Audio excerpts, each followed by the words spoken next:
ZEE5 ಇರುವಾಗ ನೀವು ನಿಮ್ಮ ನೆಚ್ಚಿನ ಶೋಗಳನ್ನ ಎಂದಿಗೂ ಮಿಸ್ ಮಾಡಿಕೊಳ್ಳುವುದಿಲ್ಲ. ಅದು ಸಂಪೂರ್ಣ ಉಚಿತವಾಗಿ.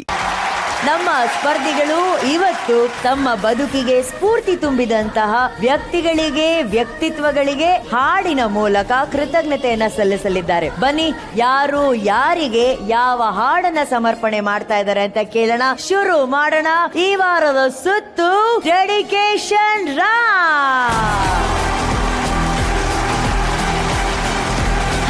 ಮಾರುತಿ ಮ್ಯೂಸಿಕಲ್ ಝೋನ್ ಅಲ್ಲಿ ಕೂತಿರುವಂತ ನಮ್ಮ ಮ್ಯೂಸಿಷಿಯನ್ಸ್ ಗೆ ದೊಡ್ಡ ದೊಡ್ಡ ವಂದನೆ ಬರ್ಲಿ, ಚಪ್ಪಾಳೆ. ಅರುಣ್ ಚರಣ್ ಬ್ಯಾಂಡ್ ಪ್ರತಿಭೆಗಳಿಗೆ ಸ್ಪೋರ್ಟ್ಸ್ ಕೊಟ್ಟು ಚಪ್ಪಾಳೆಗಳ ಮೂಲಕ ಸ್ಫೂರ್ತಿ ತುಂಬುವಂತ ಜೂರೀಸ್, ನಿಮ್ಮೆಲ್ರಿಗೂ ನನ್ನ ಕಡೆಯಿಂದ ವಂದನೆ. ಹಾಗೇನೆ ತಮ್ಮ ಕಲಿಕೆಯನ್ನ ಪ್ರತಿಭೆಗಳಿಗೆ ಅರ್ಪಣೆ ಮಾಡ್ತಾ ಸಾರ್ಥಕತೆಯನ್ನ ಕಾಣ್ತಾ ಇರುವಂತ ಪಂಚಶಕ್ತಿಗಳಾದ ಮೆಂಟರ್ಸ್, ನಿಮಗೂ ಕೂಡ ಸಾವಿರದ ವಂದನೆ. ಈಗ ನಮ್ಮ ಜಡ್ಜಸ್ಗೆ ವಂದನೆ ಹೇಳುವಂತಹ ಸಮಯ. ಪ್ರತಿಭೆಗಳಿಗಾಗಿ ತಮ್ಮ ವಿದ್ವತ್ತನ್ನೇ ಅರ್ಪಣೆ ಮಾಡುವಂತಹ ಧೀಮಂತ ವಿಶ್ವ ಗಾಯಕ ವಿಜಯ್ ಪ್ರಕಾಶ್ ಸರ್ ಹಾಗೂ ಅವರ ಜೊತೆ ಇರೋ ಅಭಿಮಾನಕ್ಕೆ ಹಿಟ್ ಹಾಡುಗಳನ್ನ ಅರ್ಪಣೆ ಮಾಡೋ ಕ್ರಿಯೇಟರ್, ಅವಕಾಶಗಳನ್ನ ಸೃಷ್ಟಿ ಮಾಡುವಂತ music director. Let's welcome magical composer Arjun Janya sir. Very importantly ತಮ್ಮ ಗಾನ ಪ್ರತಿಭೆಯನ್ನ SPB ಸರ್ ಅವರಿಗೆ ಅರ್ಪಣೆ ಮಾಡಿರುವಂತ ಅಪ್ಪಟ ಚಿನ್ನದ ಶಿಷ್ಯ. ಸ್ವಾಗತಿಸಿ ನಮ್ಮೆಲ್ಲರ ಪ್ರೀತಿಯ melody king Rajesh Krishnan sir. And ವಾರದ ಕೊನೆಯಲ್ಲಿ ಎಲಿಮಿನೇಷನ್ ಕೂಡ ಇರುತ್ತೆ. ಸೊ ಇಲ್ಲಿವರೆಗೂ ನಮ್ಮ ಜೂರೀಸ್ ಕೊಡೋದ ಸ್ಕೋರ್ಸ್ ಹಾಗೂ ಆಡಿಯನ್ಸ್ ಕಳಿಸಿದ ವೋಟಿಂಗ್ ಗಳ ಆಧಾರದ ಮೇಲೆ ಎಲಿಮಿನೇಷನ್ ಅನ್ನ ಮಾಡ್ತೀವಿ. ಸೊ ಅದು ನಡೆಯೋದು ವಾರದ ಕೊನೆಯಲ್ಲಿ ಆಗಿರೋದ್ರಿಂದ ಹಾರ್ಟ್ ನ ಚಿಕ್ಕದ್ ಮಾಡ್ಕೋಬೇಡಿ. ಅರ್ಪಣೆ ರೌಂಡ್ ನ ಅದ್ದೂರಿಯಾಗಿ ಎಂಜಾಯ್ ಮಾಡ್ಕೊಂಡು ಹಾಡ್ಬೇಕು. Good luck. ಈ ಡೆಡಿಕೇಶನ್ ರೌಂಡ್ ಅಲ್ಲಿ ಮೊದಲ ಡೆಡಿಕೇಶನ್ ನ ಅರ್ಪಣೆ ಮಾಡೋದಕ್ಕೆ ಬರ್ತಾ ಇರುವಂತ ಕಂಟೆಸ್ಟೆಂಟ್, ಸ್ವಾಗತಿಸಿ ಪುತ್ತೂರಿನ ದೀಪಕ್, ಮೆಂಟರ್ಡ್ ಬೈ ಹೇಮಿಜಿ ಪ್ರೇಮಿಜಿ.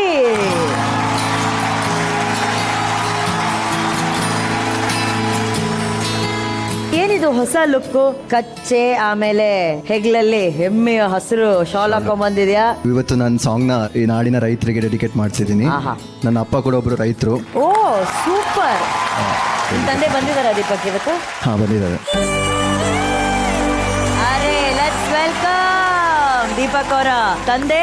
ಇವತ್ತು ಈ ಕ್ಷಣದ ನಿಜವಾದ ಹೀರೋ ಪುತ್ತೂರಿನ ರಾಮಕೃಷ್ಣ ನಾಯಕ್ ಸರ್ ಅವರನ್ನ. ಸರ್ ನಮಸ್ಕಾರ, ಆರಾಮಿದ್ದೀರಾ? ನಿಮ್ ಬಗ್ಗೆ ಎಷ್ಟು ಹೆಮ್ಮೆಯಿಂದ ನಿಮ್ಮ ಮಗ ದೀಪಕ್ ಇವತ್ತಿನ ಹಾಡನ್ನ, ಈ ಕ್ಷಣವನ್ನ ನಾನು ಎಲ್ಲ ರೈತರಿಗಾಗಿ ಅರ್ಪಣೆ ಮಾಡ್ತಿದ್ದೀನಿ ಅಂತಿದ್ದಾರೆ. ಒಬ್ಬ ತಂದೆಯಾಗಿ, ಒಬ್ಬ ರೈತನಾಗಿ ಈ ಕ್ಷಣ ನಿಮ್ಗೆ ಎಷ್ಟು ಹೆಮ್ಮೆ ಅನಿಸ್ತಿದೆ ಸರ್? ತುಂಬಾ ಹೆಮ್ಮೆ ಅನಿಸುತ್ತದೆ. ಯಾಕಂದ್ರೆ ಮೊದಲಾಗಿ ನಾನು ಈ ಜಿ ಕನ್ನಡ ಸರಿಗಮ ವೇದಿಕೆಗೆ ತುಂಬಾ ಧನ್ಯವಾದ ಅರ್ಪಿಸ್ತೇನೆ. ಯಾಕಂದ್ರೆ ನನ್ನಂತ ರೈತ ಕೂಡ ಈ ವೇದಿಕೆಗೆ ಬರಬಹುದಂತ ಪ್ರೂವ್ ಮಾಡಿದೆ. ತುಂಬಾ ಹೆಮ್ಮೆ ಆಗ್ತಾ ಇದೆ ಸರ್. ನೀವು ಗದ್ದೆಲೆಲ್ಲ ಕೆಲಸ ಮಾಡ್ಬೇಕಾದ್ರೆ ಹಾಡೆಲ್ಲ ಹಾಡ್ತಿರ್ತೀರಾ? ಹೌದು. ಏನ್ ಹಾಡಾಡ್ತಿರ್ತೀರಾ? ನಾವು ಹೆಚ್ಚಾಗಿ ಹಳೆ ಕನ್ನಡ ಸಿನಿಮಾ ರಾಜ್ಕುಮಾರ್ ಅವರ ಅಣ್ಣವರ ಫಿಲ್ಮ್. ಓ ಸೂಪರ್ ಸೂಪರ್. ಸೊ ಮ್ಯೂಸಿಕ್ ಅಲ್ಲಿಂದಾನೇ ಬಂದಿದೆ. ಸೊ ದೀಪಕ್, ಇವತ್ತು ರೈತರಿಗಾಗಿ ನೀನು ಡೆಡಿಕೇಟ್ ಮಾಡ್ತಾ ಇರುವಂತ ಹಾಡು ಯಾವುದು? ನೇಗಿಲ ಹಿಡಿದು ಹೊಲದೊಳು ಹಾಡು. ಆಹಾ. ಸೊ ರಾಮಕೃಷ್ಣ ಸರ್, ಇವತ್ತು ಇಲ್ಲೇ ಈ ವೇದಿಕೆಯಲ್ಲಿ ಕುತ್ಕೊಂಡು ಇವರ ಹಾಡನ್ನ ಕೇಳಬೇಕು. ಓಕೆನಾ? Thank you.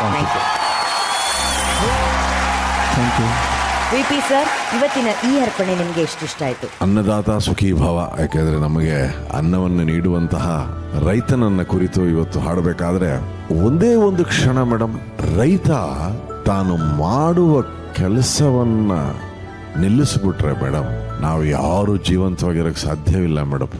ಹಾಗಾಗಿ ಇಂಥ ಒಂದು ಸಂದರ್ಭ ಬಂದಾಗ ಇಂಥ ಒಂದು ಹಾಡನ್ನ ರಾಷ್ಟ್ರಕವಿ ಕುವೆಂಪು ಅವರು, ನಮ್ಮ ಅಶ್ವಥ್ ಸರ ಸಂಗೀತ ನಿರ್ದೇಶನ, ಅವರ ಒಂದು ಸಾಹಿತ್ಯ, ಒಂದೊಂದೊಂದೊಂದು ಪದವನ್ನು ನೋಡ್ತಾ ಇದ್ರೆ ಮತ್ತೆ ಅವರು ಒಂದೇ ಸಾಲಲ್ಲಿ ಹೇಳ್ಬಿಟ್ರು, ಉಳುವ ಯೋಗಿ ಅಂತ.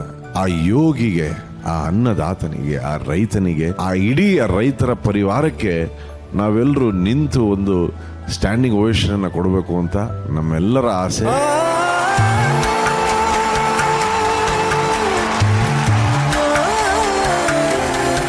ನಾಡಿನ ದೇಶದ ಪ್ರಪಂಚದ ಸಮಸ್ತ ರೈತ ಬಾಂಧವರಿಗೆ ಇವತ್ತು ಸಾರೆಗಮಪ ವೇದಿಕೆಯಿಂದ ನಮ್ಮ ನಾಡಿನ ಜನತೆಯ ಪರವಾಗಿ ನಿಮ್ಮೆಲ್ಲರಿಗೂ ನಾವು ಸಾಷ್ಟಾಂಗ ಪ್ರಣಾಮವನ್ನು ಮಾಡ್ತೇವೆ. ನೀವಿಲ್ಲದೆ ಬದುಕಿಲ್ಲ.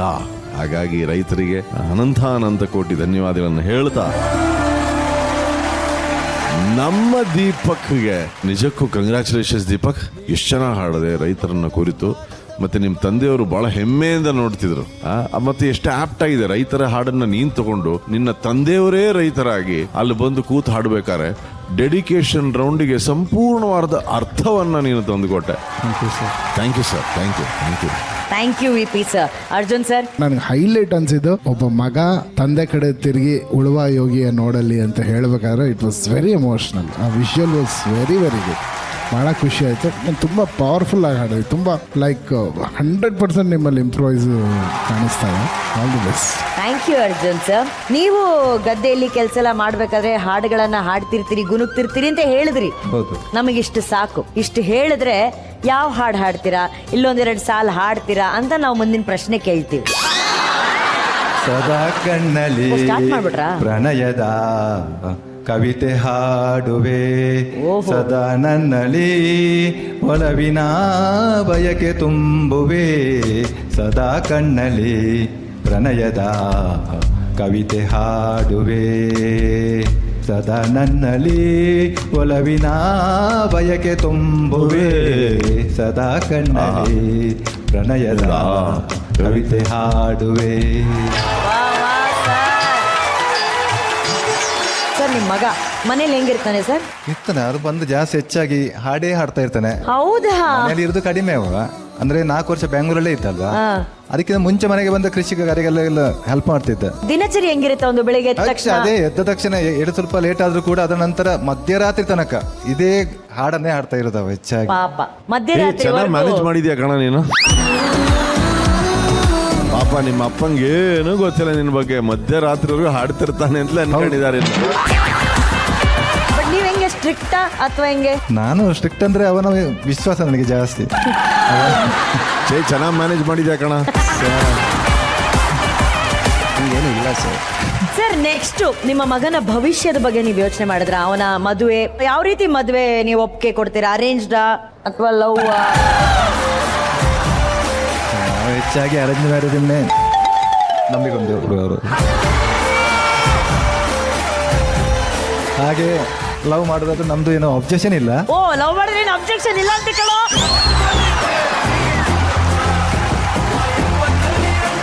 ಚೆನ್ನಾಗಿ ರೆಡಿ ಮಾಡಿದ್ಯಾ ಕಣ. ದೀಪಕ್, ಇದೆಲ್ಲ ಕೇಳಿ ನಿನಗೆ ಈ ಕ್ಷಣ ಏನ್ ಅನ್ಸ್ತಾ ಇದೆ ಕಣೋ? ಇಲ್ಲ, ಅವ್ರ ವಿಶ್ವಾಸನ ಉಳಿಸ್ಕೋತೀನಿ ನಾನು. ಈ ವಿಶ್ವಾಸನ ಉಳಿಸ್ಕೋತಾನೆ. Thank you sir. Thank you. ಕಳಿ ಚಪ್ಪಾಳೆ. ಈಗ ಜೂರಿ ದೀಪಕ್ ಅವರ ಹಾಡುಗಾರಿಕೆಗೆ ನಿಮ್ಮ scores please. Total scores 95.2. Deepak, all the best.